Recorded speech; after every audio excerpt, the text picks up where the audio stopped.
great option you get in Canvas for Parents is the ability to message teachers. So on the left-hand sidebar here, I have an option for my inbox. And if I go to my inbox, this is basically a Canvas email client. And so if I hit this little pencil button here, this will allow me to compose a new message. And all I have to do is choose which course I want this message to go to. So if I chose, hey, the practice course, in that practice course, I can click and I can choose to send this message to teachers, students, or observers. In students, I'm only going to see my student. In teachers, I will see any teacher who is listed to that course. Same thing with observers.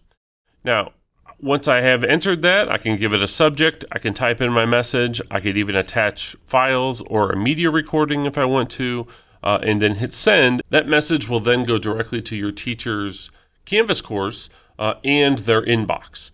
Now, if they reply to that message, you'll also receive a notification in your email that tells you that you've received it. So you don't have to always be logged into the Canvas course to check that inbox. You will get a notification in your email if your teacher replies.